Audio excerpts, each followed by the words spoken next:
Welcome, Alice.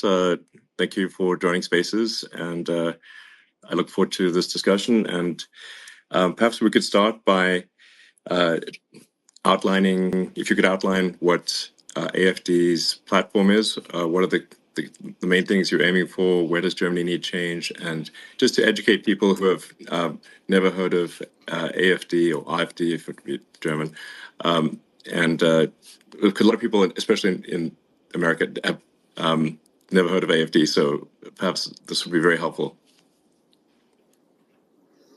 Okay, thank you very much, Elon, for having me and to give this opportunity to openly speak about different matters. Let me just, can you hear me? I can, yes. Perfect. To start with, who we are. The AfD is the alternative for Germany. It is a relatively new party, founded 11 years ago during the course of the Euro problems. Unfortunately, I have to start when I shed some light on our party with the quite negative circumstances in Germany. Our country is a great country with highly motivated people, but our country has been governed not in a proper way within the last 20-25 years. We had the Angela Merkel administration for 16 years, and then the so-called traffic light coalition that imploded last year, and now we're heading elections. In my point of view, Angela Merkel, the first Green Chancellor, she ruined basically our country.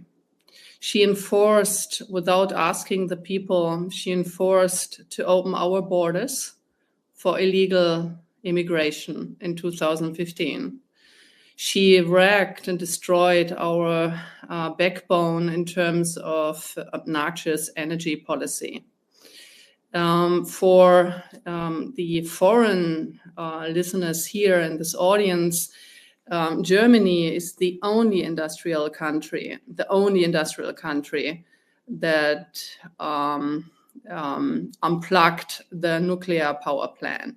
So the aim of Angela Merkel was to enforce just solar and wind energy.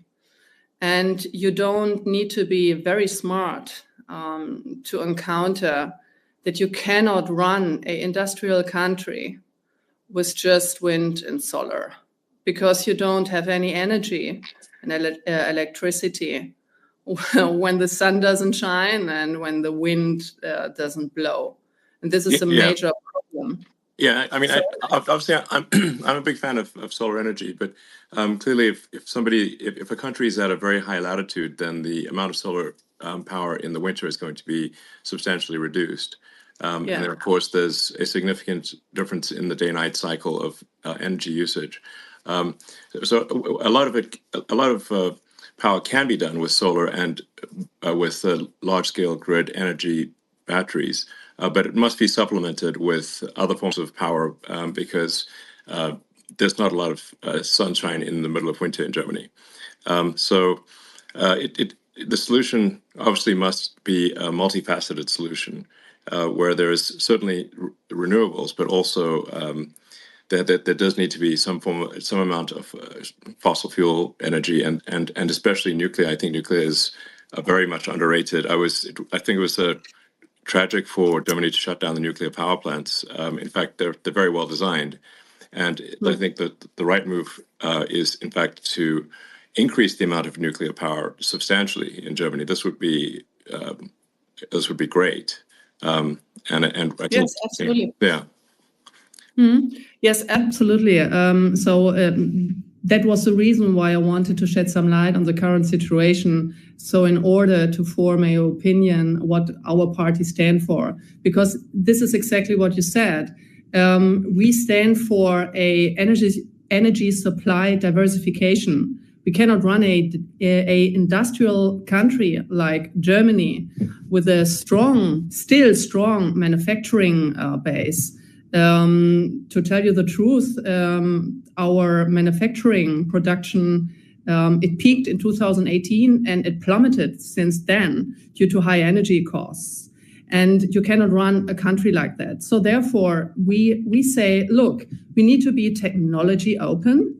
And we need to reinforce again nuclear power plants, because nuclear energy supply is carbon free, right? So yes. Therefore, we would also reduce our carbon footprint, which is obnoxiously very, very high. And this is the entire irony about it. So our governments, like the Angela Merkel government and the so-called ridiculous traffic light coalition, they enforced a green policy upon our country that doesn't work. Yeah. And we would like to go back to technology openness here. I think that makes a lot of sense. I mean, my recommendation, and I've said this publicly before, is that Germany should not merely reopen the nuclear power plants, but substantially increase the power generation. In the same space, meaning without increasing the size of the nuclear power plant in any meaningful way, without increasing the amount of land area that it uses, you can dramatically increase the power output of a nuclear power station, because the actual core part of the power station is extremely tiny. People don't quite realize just how small the center core of a nuclear power plant is. It's like amazingly tiny, and so you can actually, in the same land area, no increased land area, dramatically increase the amount of nuclear power that any given nuclear power station is producing. You need a water source to run the steam turbines, but really far more power output is possible than people realize. And I think that the sensible solution is renewables, but with a lot of nuclear, and then to supplement where there has to be some amount of hydrocarbon power generation to supplement where it just needs to be sensible. Yeah, absolutely. But do you know what? So just let me do just like one more example, because like wind turbines, wind energy, in comparison to nuclear power supply, is highly inefficient. Also, in terms of land use. So, for instance, I give one example just to shed some light on it. If you were to replace one nuclear power plant, let's say like Emsland nuclear power plant here in Germany, with an annual electricity production of 10 billion kilowatt per hour, with modern wind turbines, with a production of just 8 million kilowatt per hour per year, you would need 1,250 wind turbines just to replace this one power plant. And with a rotor diameter of 70 meters and the minimum distance from large wind farms, you end up around with like 100 square kilometers. For example, this corresponds to half of the major city of Stuttgart, right? Right. So this entire thing, and just to stress the fact again, you don't need to be very smart just to do your calculations. Yes. But our energy policy. I mean, that's the crazy thing. The crazy thing is like a bunch of these energy questions. You do not need to be like a world-leading physicist. It's very basic math, like high school, less than high school level math. I'd say middle school math even. It's very straightforward, not complicated. Yes, absolutely. And then during the crisis, like during the war, Sorry? No, please go ahead. Yeah. So during the war of Ukraine, so our gas supply was just destroyed, and that actually shed some light on our severe dependence on Russian gas, And do you know what the government decided in this crisis when the energy prices skyrocketed after we were cut off of cheap energy supply from Russia? They switched off the last nuclear power plant to even more create a shortage of energy. Yeah. So either you must be very stupid or you just hate your own country. Well, isn't it? I think it's mostly the very stupid category. At least I'd like to think so. Very stupid. I mean, there's an old saying that, like, one should never ascribe to malice that which can easily be explained by incompetence. Yes, you're perfectly right. No, so but yes, I actually, when I saw that Germany was turning off the power plants after being cut off from gas supplies, from Russia, I thought this is one of the craziest things I've ever seen. Just when Germany most needs electricity, yes. Germany is shutting down one of the best sources of electricity, which is nuclear power. Yes. Crazy. And completely carbon free. Yeah, crazy. It's crazy. Yeah. So I guess to summarize, the two main things that AfD is aiming for in terms of change is a sensible energy policy and sensible immigration policy. Yes, exactly. So, but actually even more. So we would like, if I may continue a little bit, because now it's a complete new situation for me. That I just can have a normal conversation and I'm not interrupted or negatively framed, how that has been in the media the case in the last 10 years, which is completely ridiculous. So what we also stand for, since we are a conservative libertarian party, so at least we see ourselves like this, but we are extremely negatively framed as a so-called extremist party by the mainstream media. So we just say, look, we need to reduce bureaucracy. We need to free our firms, our companies, the individuals of this obnoxious bureaucratic conditions here. Yeah. Do you know, like, how long it takes, how many days it takes to get a business permit in Germany? Just guess. As it turns out, I do, because we built... the big plan. We built a gigantic car factory, just near Berlin. So we had many challenges. I mean, this is, to be clear, like we actually had a lot of support, a lot of local support from the local government, from the national government. And despite all that support, just the sheer number of rules that the people in the government are required to follow is completely crazy. And we had to, I think it was 25,000 pages was our permit. And it had to be all printed on paper. 25,000. Yes, I think maybe more than that in the end. 25,000, and then there had to be many copies made. So it literally was a truck of paper. Because and we're like, surely we can make this electronic. Isn't that better for everyone? No, not possible. You need to have that on paper in Germany. And they say, no, it has to be paper. I'm like, this is crazy.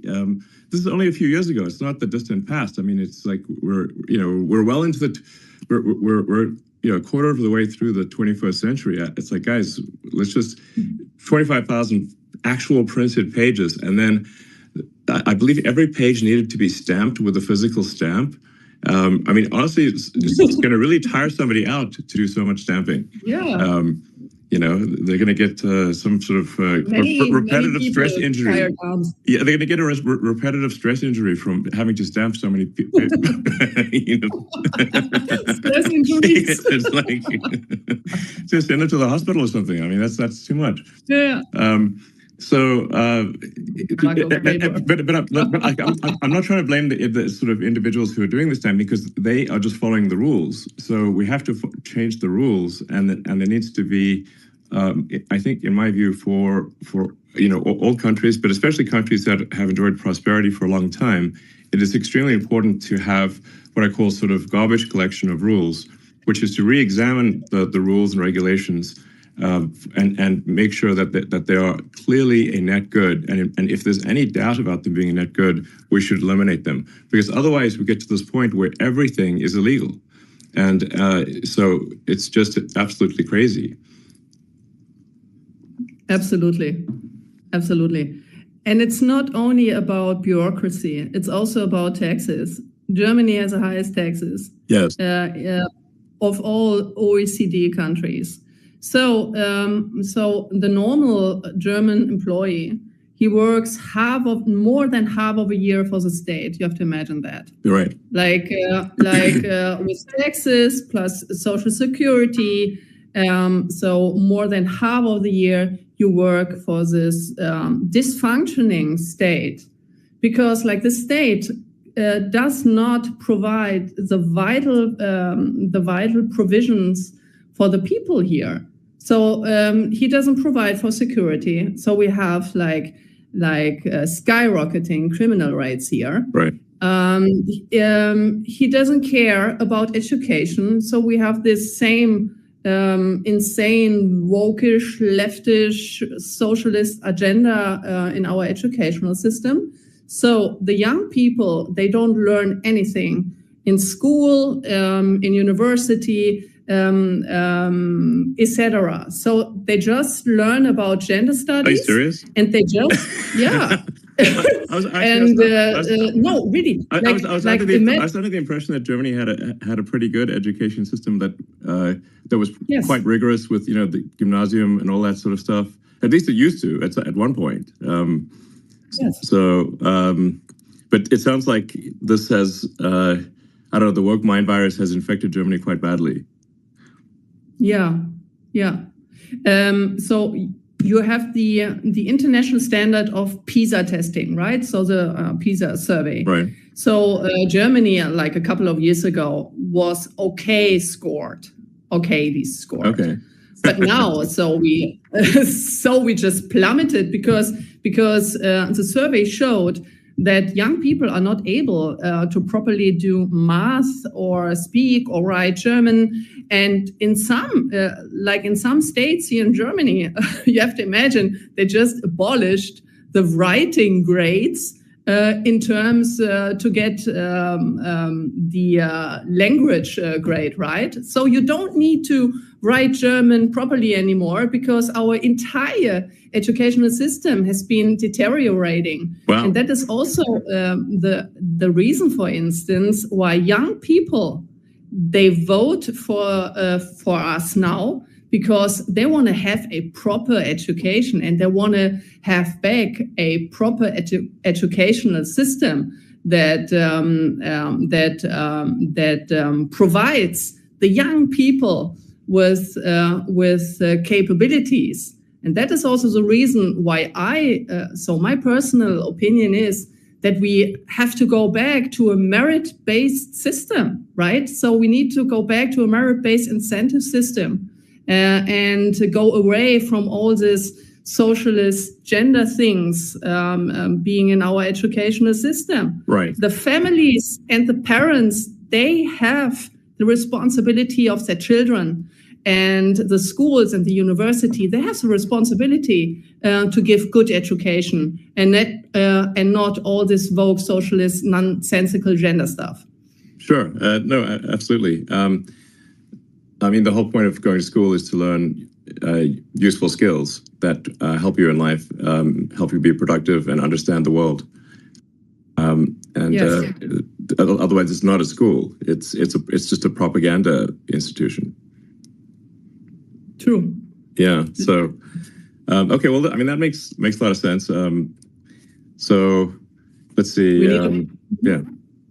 So maybe I can just go on, because I was just giving an example of the educational system where the state fails because our state, the government, collected in the last year a record high of income tax. So they collected around above 1 trillion, right? of euros. So it is a record high tax. Wow. But the state, they cannot handle taxpayers' money. So what do? So they just throw the money out of the window for immigration in our social system, for instance. So since 2015, just to give you some numbers and also the audience to have an idea what's going on here in Germany. So we had an influx of almost 7 million people, but these are the officially counted. So 7 million people? Wow, okay. 7 million people of influx since 2015 officially counted. Wow. And then because the people, they just another funny numbers. Our state allows people to throw away their passports before they cross our borders that are not protected and controlled. So 57%, almost 60% of the people coming into our country through an open border, they throw away their papers. Why do they do that? Because once entered our country, our funny country, with this funny immigration policy, they cannot be deported anymore. So that's the reason why. So our state, our government, like the Angela Merkel government and the last one, they proclaimed a policy that everyone can choose to cross our border to immigrate into our social security system and cannot be deported afterwards because they threw away their passports. This is crazy. Like, how insane is that? Well, it is very insane, but that's exactly what's happened in the U.S. Clearly, there's a sort of a sort of a far left agenda that's being pushed throughout Western civilization, any place they can go, because the exact same thing was done in the U.S. where. And now they're sort of calling people illegal immigrants. They call them undocumented. And the reason they're undocumented is because they threw away their passport, just like you're talking about. In fact, if you, on the Mexican side of the border in the U.S., there's a giant pile of discarded passports and driver's licenses, like a huge pile. Unbelievable. Because it's actually worse to come in with a passport than to come in with nothing. And then, just like in Germany, the Democrat government then gives massive amounts of money and support to what they call undocumented. But if they're undocumented, we actually have no idea if they are a murderer, rapist. We have no idea because they have no documents, so we can't actually tell. And so, as a result, there's been a massive influx of criminals into the U.S. And frankly. I'm wondering what's taking criminals so long to come here. I mean, this is America's a target-rich environment. In America, it's so easy to steal things in these wealthy neighborhoods. It's like the only thing that is going to slow down how much you can steal is if your back hurts from carrying out all the goods. You know, it's like because you're just like you're not a robber. You're just a moving company. It seems like all the world's criminals should just come to America on that basis, because it's it's much easier to be a career criminal in America than it is in other countries where there's not that much to steal. Yeah. So we've seen a massive increase in crime in the U.S. Yeah, yeah. May I ask a question on course, that? Yeah. So I read that, for instance, in California, by the way, I'm very sorry what's happening there. It's terrible. It's really terrible to see.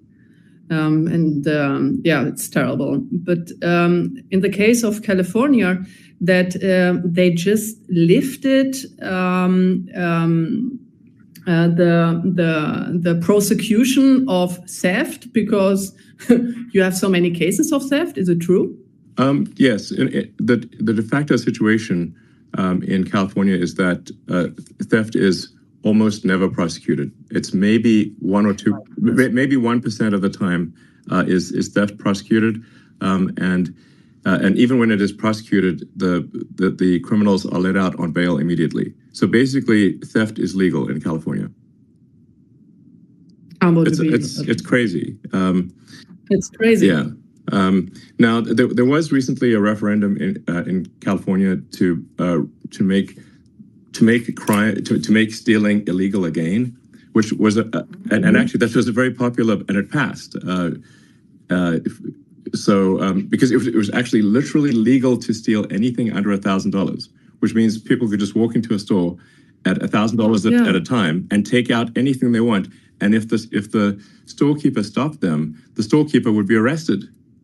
So this is literally like the Joker and Batman. It's like the criminals, are in charge, and the honest citizens are arrested. It's just completely insane. Now, like I said, the people in California did vote overwhelmingly to make theft illegal again. But astonishingly, the governor of California, Governor Newsom, he was against the making theft illegal, which doesn't make any sense. And he just didn't implement it? Yeah, well, no, but what they're going to do is, even though it is technically illegal again, the sort of far left will refuse to enforce it. So because you really need two things for something to work, for laws to work. You need both the law and you need enforcement of the law. And if you don't have, so I mean, this is something that George Soros really figured out. I mean, he's sort of a brilliant guy, but honestly very anti-human in my opinion.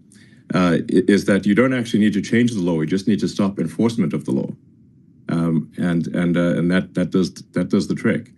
So, I think there is somewhat of a reawakening in the U.S. and I think even in California, people are tired of this and they want change. And I think that's really, if you say like, why people are wondering, like, why did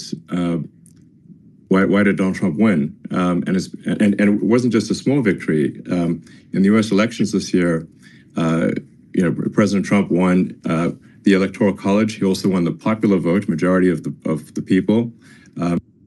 And the House is Republican and the Senate is Republican. What this says is the American people are demanding change. They're being very clear.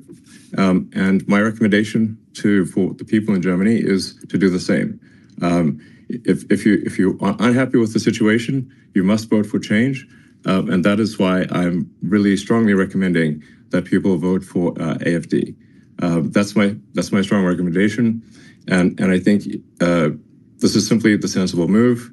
And I think Alice Weidel is a very, very reasonable person, and hopefully people can tell just from this conversation, like nothing outrageous is being proposed, just common sense. In fact, I, as I've said publicly, I think only AfD can save Germany. And I just want to be very clear about that. Only AfD can save Germany. End of story. And people really need to get behind AfD, and otherwise things are going to get very, very much worse in Germany. Yes, because you rightly said, there is a difference of making a law and then enforcing it. So now we have the situation in Germany where you have, on the one hand, you have the AfD, and on the other hand, what's so-called uniparties, right? Yeah. The uniparty consisting of all the others, because they stick together, and no matter what they say, they're not able to implement, to enforce the promises they're doing in every election, especially the Angela Merkel party. Do you know that the chancellor candidate, so my running mate of the Christ Democratic Party, that it's wrongly labeled, for instance, by The Economist as a center-right party. So in my opinion, it's a leftish Green party. But anyway, Angela Merkel was the first Green chancellor we had here. So what he did is that he, by the way, just talking about interference, so I just look it up here. He called your interests in German politics, pushy and presumptuous. Yeah. And, what did he say about George Soros? yeah, exactly. And Bill Gates. Yeah, Bill Gates, exactly. That was not a problem. Yeah. When Bill Gates actually tried to sell his mRNA vaccination and not mentioning all the huge side effects on people's health, and no one takes responsibility about that. And the entire bluff and scam of wearing a mask, right? So it's unbelievable. And also that candidate of the Christ Democrats, like Friedrich Merz, he warned the world about the consequences of voting for Donald Trump in October last year. Right. So far for like foreign interferences, right? Exactly. So it's unbelievable. It's really unbelievable, like how Donald Trump was treated by German media and German politicians during his election campaign. It was unbelievable. And I mentioned that before in a Bloomberg interview. It created, for me, physical pain to see that, how he was disparaged, like, and his entire family. So, so I feel very sorry for these people. Just like,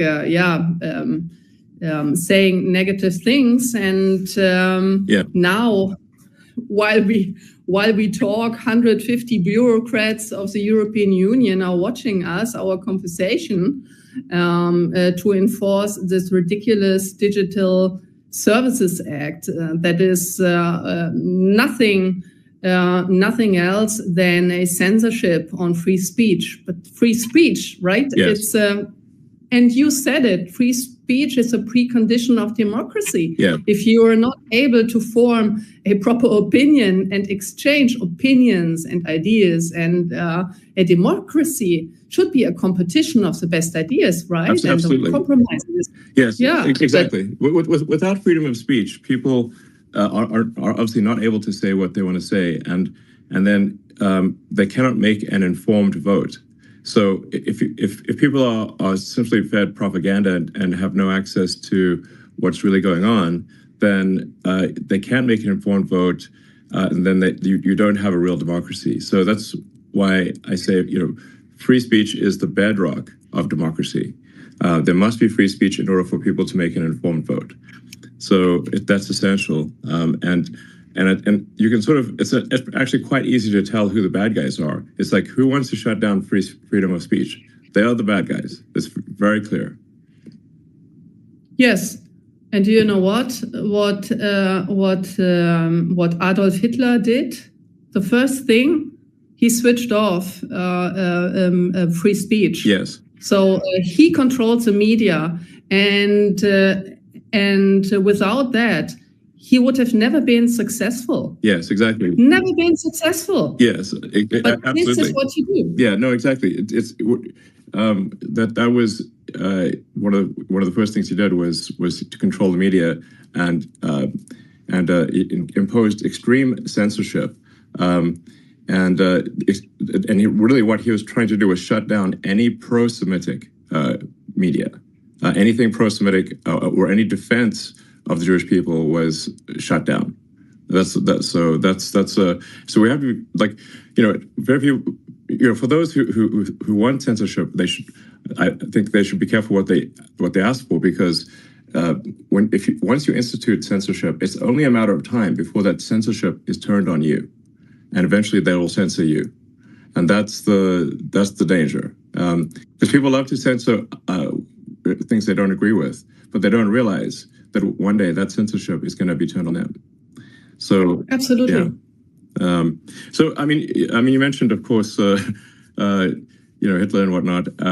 Now, there's a lot of the media wants to portray AfD as far right, as somehow associated with Nazism or something like that. Perhaps you could address that concern, because people, when they hear sort of right wing in Germany, they naturally have a bit of a negative reaction. Yes, thank you for the question.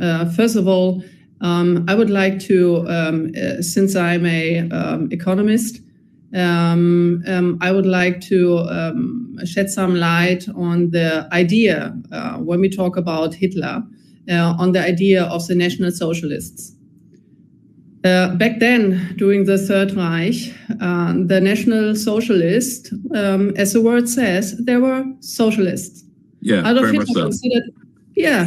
They nationalized industries like crazy. Yes, absolutely. Yeah. He was a communist, and he considered himself as a socialist.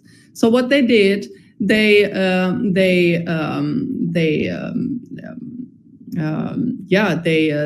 state funded then the private companies, and then they asked for taxes, huge taxes, and then also wait a second, I need to ask the word now, verstaatlichen.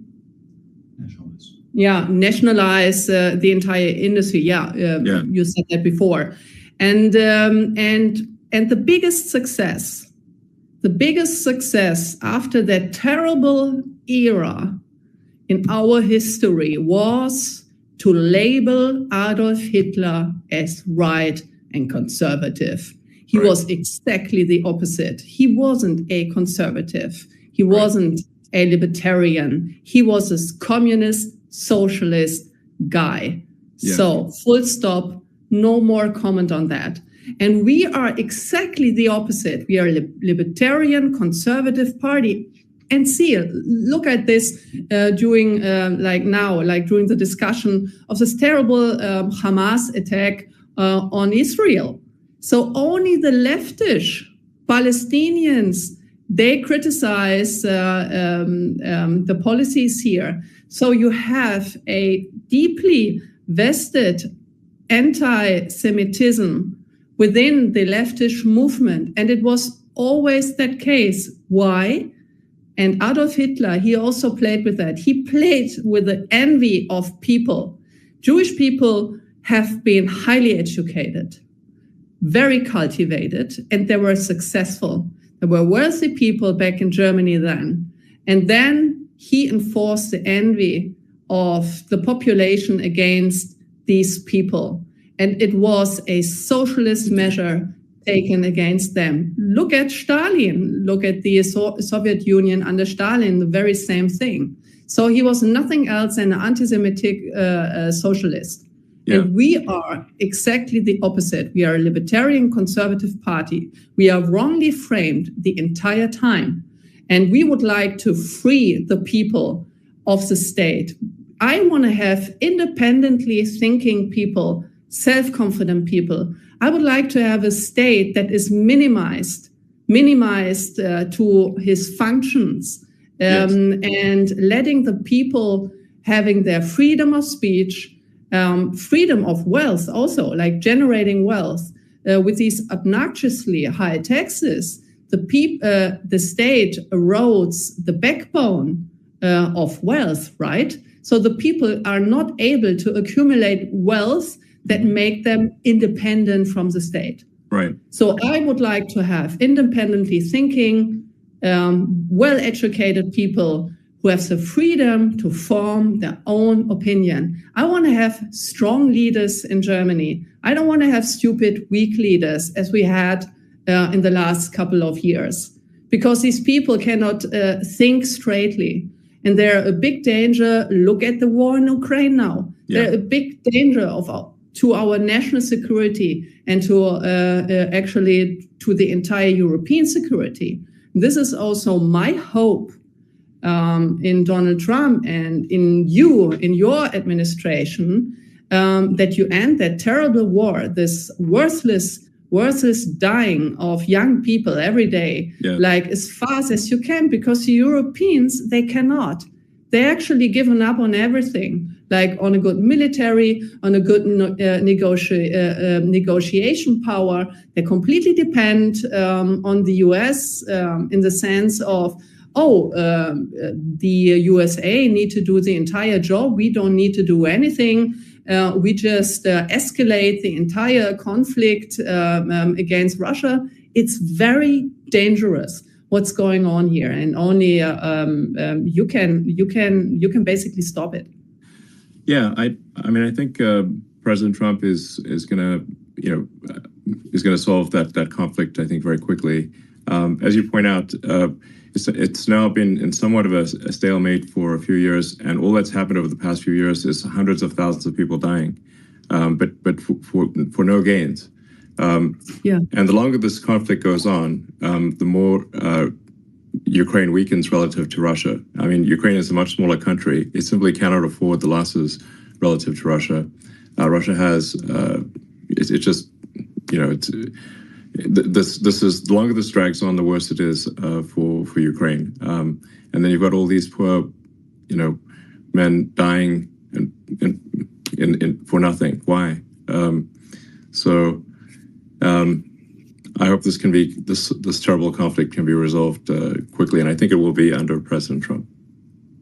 Yeah, it will be great, actually, because this is our now really the people here, like many people, are anxious, and they're anxious for a very good reason, I think, because this conflict has a potential to escalate big time towards a nuclear exchange.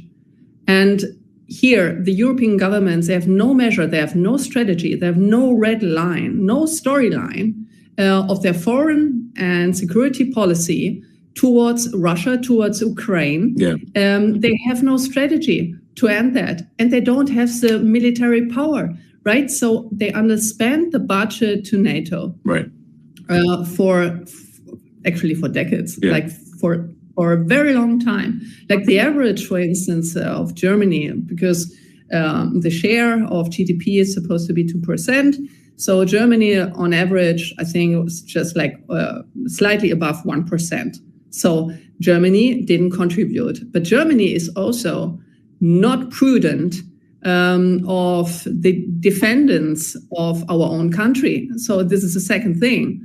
So we are completely dependent on the US. But I think, and I've listened to this very interesting speech of J.D. Vance. He said he doesn't want to have client states, right? Yeah. So he wants to have independent states who that also form their own independent opinion on things, right? Yes. So you, for instance, in your companies, you don't want to be surrounded by yes people and by mediocre people, right? So me neither. Right. So no, I try absolutely. to acquire. Yeah. So I try to have the best people in my team, and these best people, they have the task to criticize me every day. And I don't want to have yes-sayers, right? Yes. Because you cannot learn. Yes. So you have no mistake correction. Sorry, just say yes. Yes. yes. Yes. Yes. Yes, people. No, but it's so. But it's so important. Yeah. Yes. But yeah, no, absolutely. I mean, for say my companies like SpaceX and Tesla, if we are constantly looking for critical feedback, because if we make a mistake, then the rockets blow up and the cars don't work. Yeah. So physics is very unforgiving.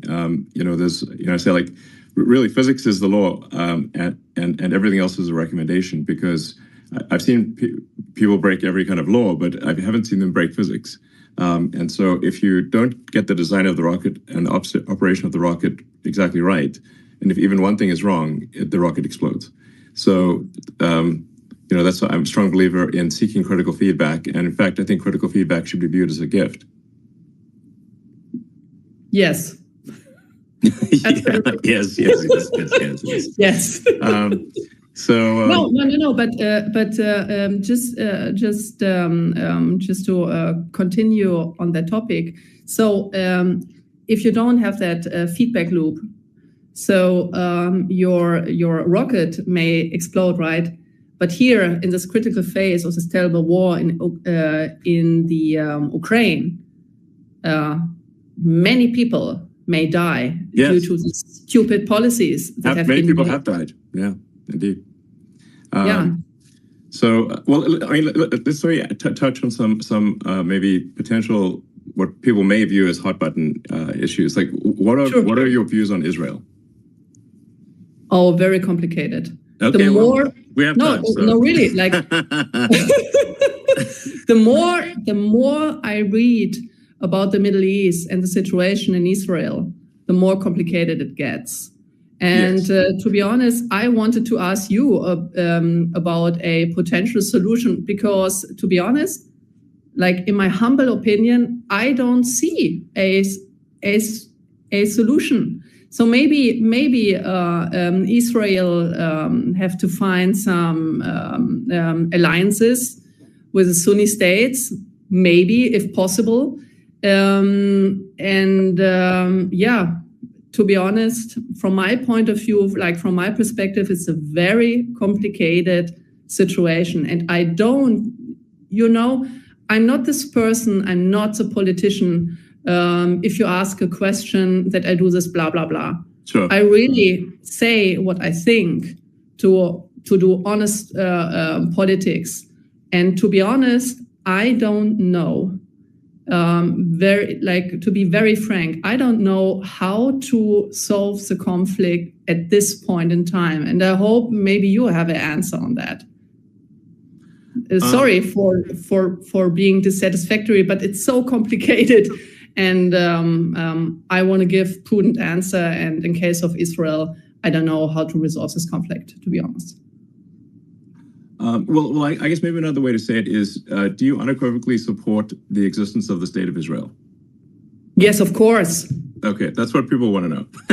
Yeah, I'm asking questions that maybe seem very obvious, but no. Oh, yeah. Oh, yes. Now I see why this question. No, absolutely. Yeah. So we need to protect the existence of Israel. And we need to protect not only the existence of the state of Israel. I also think that Benjamin Netanyahu have made many mistakes in the past, to be honest. But we also need to take our responsibility as a German nation state to protect Jewish life, Jewish people in our country who are exposed right now to Muslim crime, right? So they are not safe here anymore. So I don't know if you saw some videos here of the streets of Berlin. I'm right now in my office in Berlin, but like with all these demonstrations of the Palestinians here, well, a Jew could not walk through the street anymore, right? And we have a huge potential of anti-Semitic crime against the Jewish people.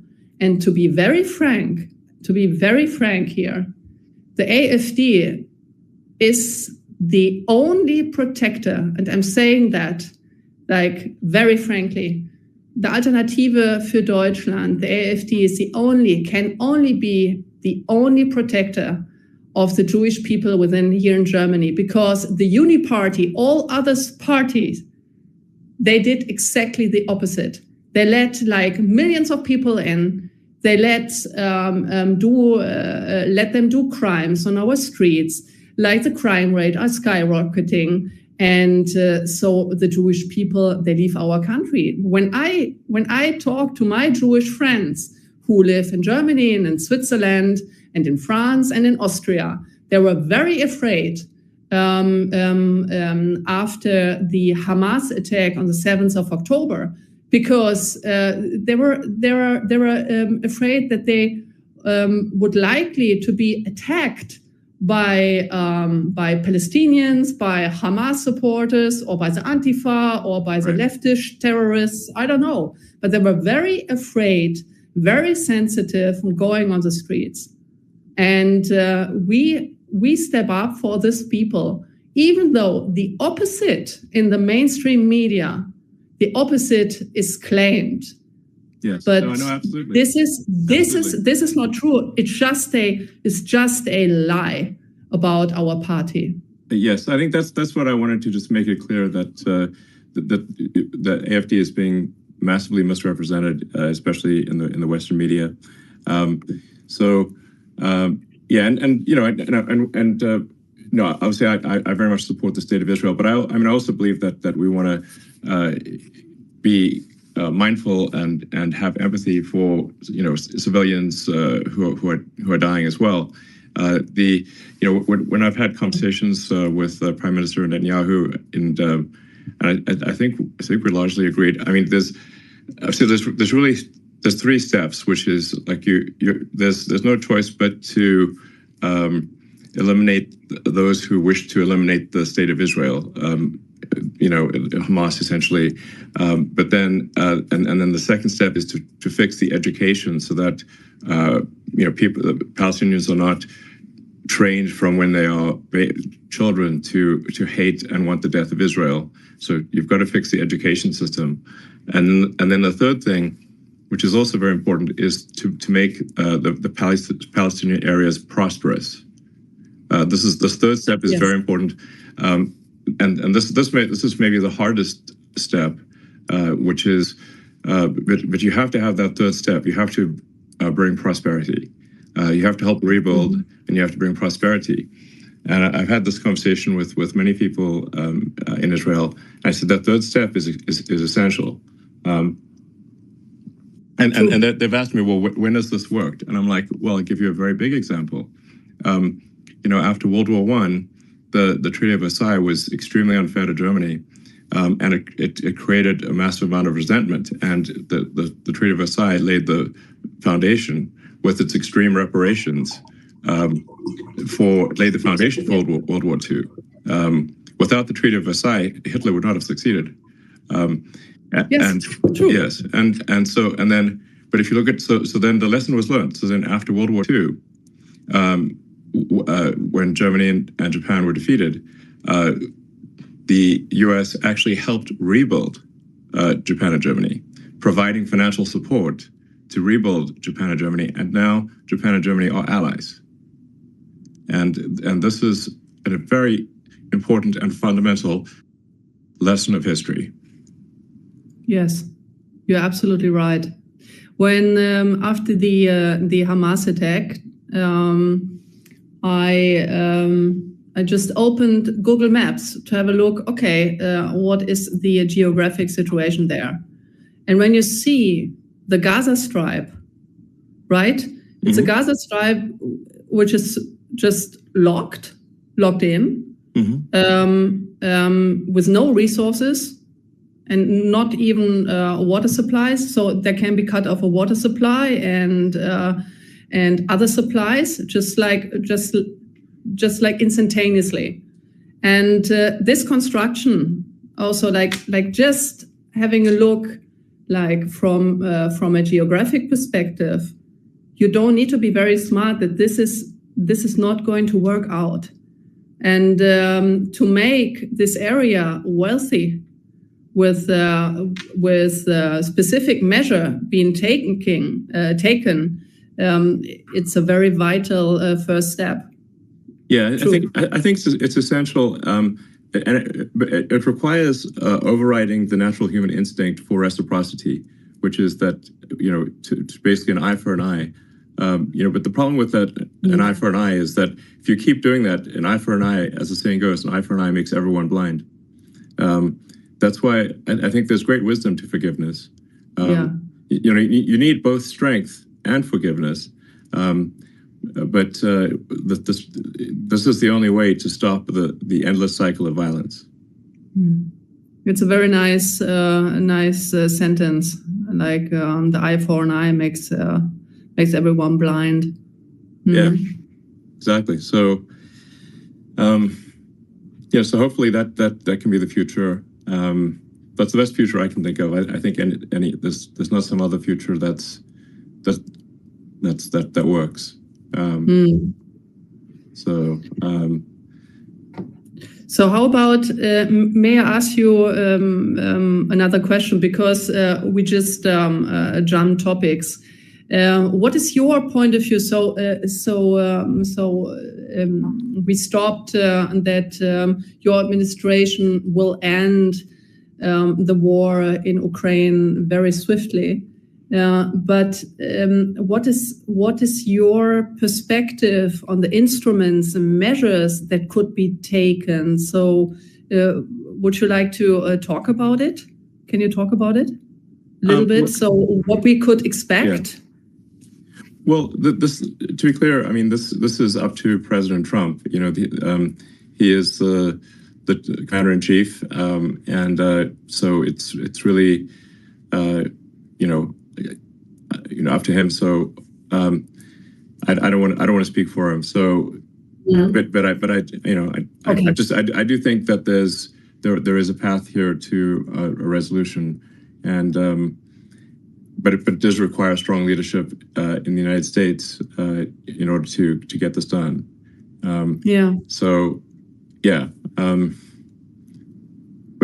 I'm confident that it can be done. Okay. And I do think it's possible to have peace in the Middle East as well. These are possible. So, and I think that would be a great future for the world. So, yeah. No, great. So it's absolutely fair. So very, very fine with me. Yes. Well, let's see. Are there any other topics we should discuss, or if you have any questions for me, or anything you think people might want to know absolutely. about? Sure. Because I want to ask, and many people are interested in that. So why do you believe that flying to Mars and populating Mars is your top priority topic, the SpaceX? And when do you think, when will you be ready to have a human expedition to Mars? If you allow, if I may ask this question, because everyone is interested. So these are great projects, right? Yeah. Well, I mean, I think at a very high level, I think sort of like what set of actions are going to lead to the long-term prosperity of civilization. You know, the sort of a growth in the scale and scope of consciousness. You know, to the best of our knowledge, we're the only place with life, or certainly the only place with life that is intelligent in some form. You know, a lot of people think, oh, there must be aliens, but I've not seen any evidence of aliens. If the archaeological records are correct, you know, Earth is 4.5 billion years old, but civilization, as measured from the first writing, is only about 5,000 years old, which is about 1/1,000,000th of Earth's existence. So all of human civilization is a tiny flash in the pan so far. And so we have to say, well, what steps can we take to ensure the long-term survival of life as we know it, of consciousness? And if we are a multi-planet species, the probable lifespan of consciousness is dramatically greater than if we are a single-planet species. This is not to say that I think that Earth is about to die or anything like that, but there is some risk. You know, if there is a global thermonuclear war, or some extreme natural event like a giant, you know, meteor that hits the Earth that causes a mass extinction event. I mean, if we look at the fossil record, there are at least 5 extreme mass extinction events that would have just basically extinction events that would have destroyed all of humanity completely. There's 5 of them at least, and so I think if we should take this opportunity today, because for the first time in the 4.5 billion year history of Earth, it is possible to extend life and to extend consciousness beyond Earth, and that window of opportunity may be open for a short time, or it may be open for a long time. But just in case it is open for a short time, we must take advantage of this window and as quickly as possible become a multi-planet species and ensure the long-term survival of civilization. So what is your time frame for a expedition, like for the first human expedition? Well, yeah, so to be clear, what matters is not so much the sort of flags and footprints, but the establishment of a self-sustaining city on Mars, where the critical threshold is where the city can grow independent of Earth, meaning if the resupply ships from Earth stop coming for any reason, that the Mars colony does not die out.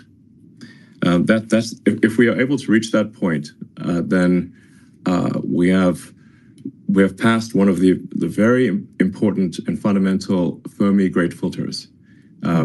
There's this idea of like, well, why don't we see evidence of intelligent life? Well, that there's this idea that there are these various great filters that these civilizations never pass, and one of those great filters is never going beyond your home planet.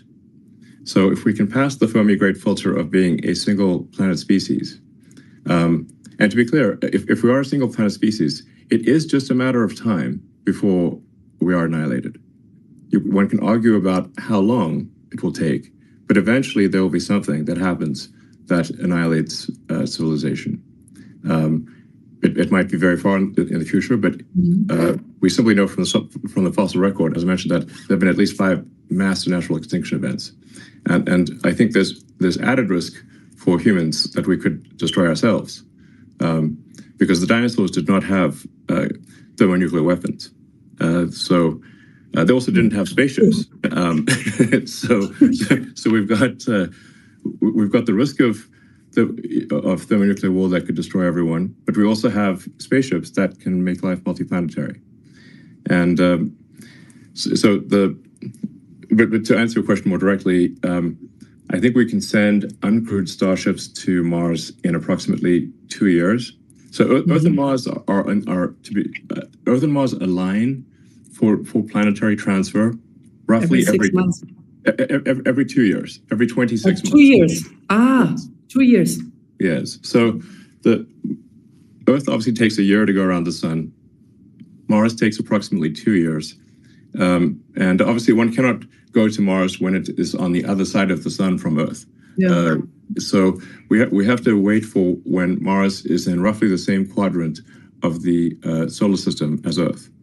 And that occurs for about 6 months every 2 years. And the optimal transfer window is typically just a few months. So for a few months every 2 years, or every 26 months, you can transfer to Mars. So there's currently a Mars transfer window, which means that the next one is in 2 years from now. And then there'll be another one 2 years after that. So for the one in 2 years, I think we can send uncrewed starships to land on Mars to test that the landing systems are working properly.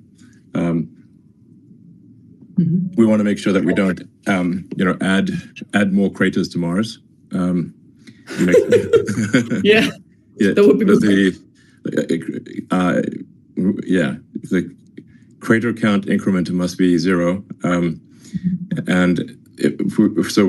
once we prove that it is safe to land, then if all the ships we send in about 2 years land safely, and we think we understand the issues, then in principle that in about 4 years you could send the first people, and then Wow. The number of ships can expand exponentially from that point. I mean, as a rough order of magnitude, my guess is that we need to transport about a million tons of cargo to Mars to make it self-sustaining. When things are very uncertain, I think if you can even guess to within one order of magnitude, you're doing quite well. So I suspect probably 100,000 tons is maybe not enough, and hopefully we don't need 10 million tons. So therefore, my guess is hopefully 1 million tons is enough to make Mars self-sustaining. So maybe it's a million tons of cargo to the surface of Mars and about 1 million people or more. So that's really what matters. The critical threshold from the standpoint of a fundamental branching of the future of civilization is that point of reaching on Mars where Mars can grow by itself even if resupply ships from Earth stop coming. At that point, the future of civilization branches, and to a good branch. And the probable lifespan of civilization is dramatically greater. And yes. my guess is that there will be cases where the future Martians actually come and help and rescue Earth, and when there is an emergency. Just as America has helped to rescue the rest of the world in World War I and II and the Cold War. Where would the world be if not for America helping out in those three circumstances? So I think that there's a good chance Mars helps save Earth at some point in the future, maybe many times. And then once we have a civilization on Mars, we can expand to the rest of the solar system, to the larger asteroids like Ceres, maybe to the moons of Jupiter and Saturn and beyond, at least through the rest of the solar system. And then, and then we go from being hopefully a multi-planet civilization to, at some point, a multi-stellar civilization, and we're out there among the stars. And then we can try to find out what is the nature of the universe. Perhaps when we go to and visit these faraway star systems, we will discover the remains of long-dead alien civilizations. I think that would be incredibly interesting. But for sure, it will greatly improve our understanding of the nature of the universe, dramatically. Absolutely. Yes. So, and things that, like, the time scales are just remarkable to think about. Physics suggests that the universe is about 13.8 billion years old. Even the elements in our body that aren't hydrogen, like any heavier element had to be formed in the center of a star, and so a large part of our body was actually formed in the center of a star, and that star exploded, and then the elements recondensed, ultimately billions of years later, to form Earth and humans. So when you think about these timescales, they're really remarkable to think about.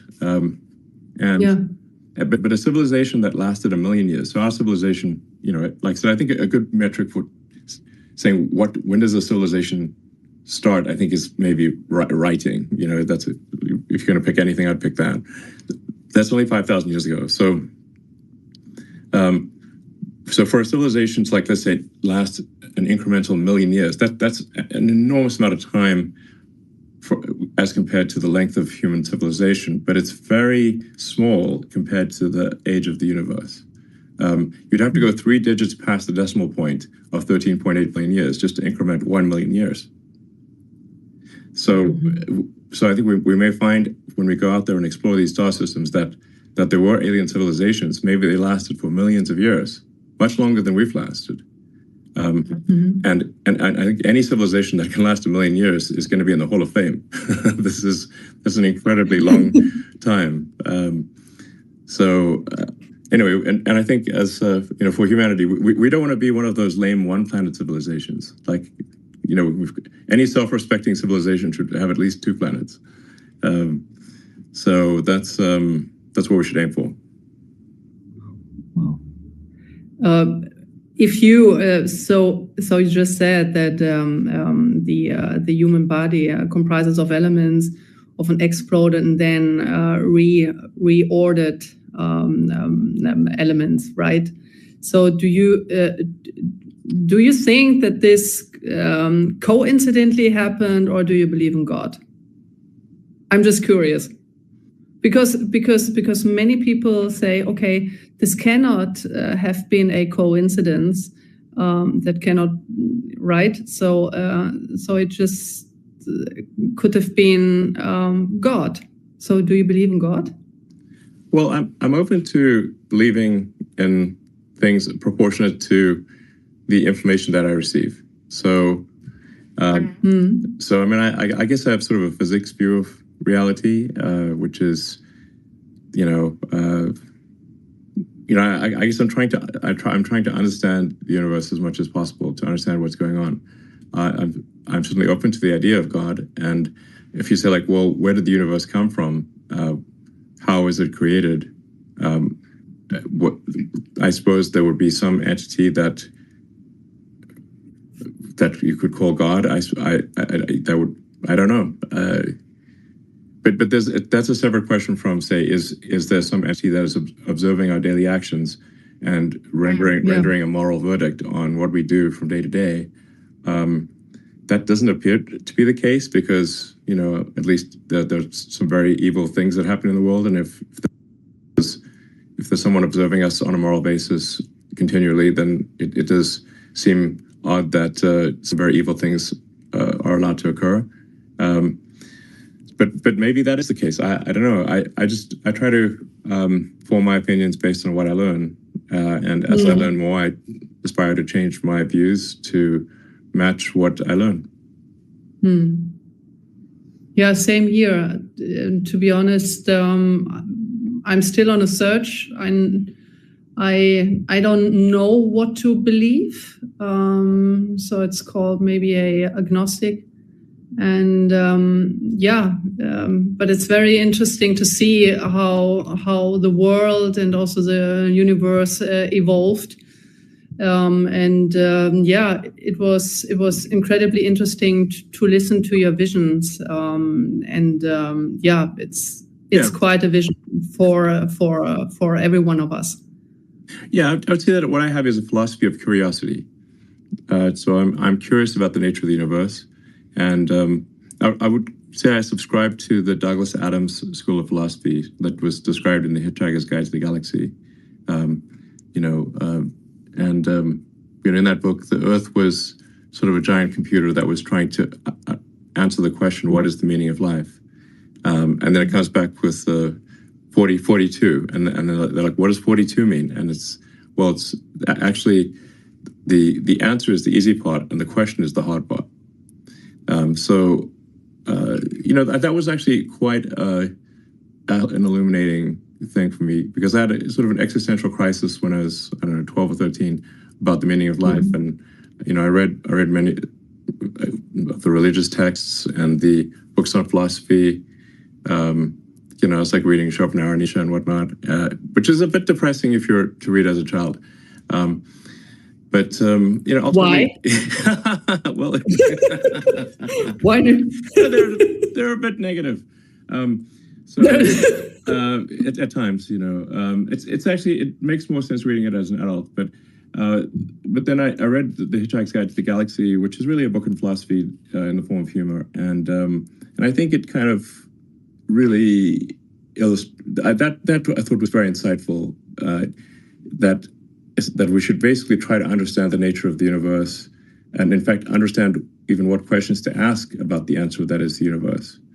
And so that led me to conclude that we should aspire to expand the scope and scale of consciousness so that we're better able to know what questions to ask about the answer that is the universe.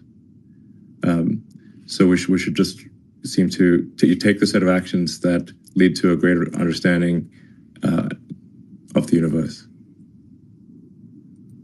Wonderful. Actually, these are perfect last words, to be honest, for our conversation. Because I don't know right now, like what to continue.